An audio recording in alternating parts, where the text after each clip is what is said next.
à notre échange de ce matin. D'abord, dire que je partage ce qui a été dit par la plupart d'entre vous, et Mme Maillot l'a rappelé à un moment dans son intervention. C'est une affaire collective, j'ai envie de dire.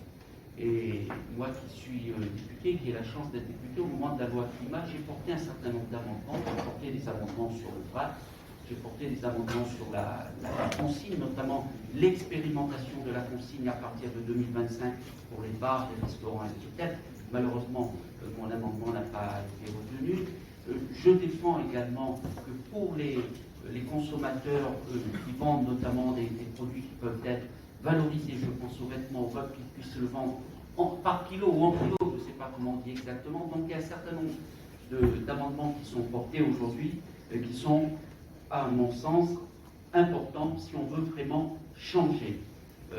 Ça sera pour la chose. Je partage également ce qui a été dit sur l'écotaxe. Malheureusement, on a été retoqué sur l'écotaxe comme on a été retoqué sur les étiquetages. Néanmoins, il ne faut pas se décourager. Quand vous êtes député, votre rôle, c'est de continuer à vous battre.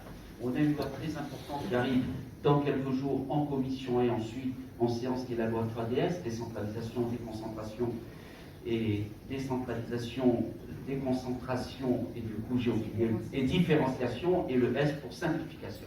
Donc cette loi importante, elle arrive. Je porterai de nouveau un certain nombre d'amendements. Je voudrais dire également deux choses pour être pratique, parce qu'on a ici des chefs d'entreprise, on a des citoyens, il ne s'agit pas de faire de discours politique, il s'agit d'être concret. Ce que je voudrais dire également, c'est qu'il faut aussi transformer nos déchetteries en ressourceries. C'est déjà le cas, mais ce n'est pas suffisamment le cas. Je voudrais ici rendre hommage au travail qui est fait par Emmaüs, par l'ADRI. Là aussi, je vais être concret. Quand l'ADRI, Emmaüs, notamment l'ADRI, reprend des ordinateurs usagés qui sont retravaillés, et ils nous ont permis, nous, à la ville de Saint-Denis, au moment de la crise Covid, au moment du confinement, ils nous ont permis à des parents qui étaient en difficulté, qui ne pouvaient pas acheter un ordinateur, ils ont fait tout le suivi scolaire, tout le suivi pédagogique à travers ces ordinateurs. Donc ça, c'est très important. Et dans le même temps, c'est un travail d'insertion qui est fait, puisque ces gens qui travaillent aujourd'hui sur ces ordinateurs, c'était des gens qui n'étaient pas en emploi, qui se sont remis dans une démarche d'insertion. Donc il est important également de passer de déchetterie à ressourcerie. Je rajoute, si vous permettez, deux choses très importantes également pour moi.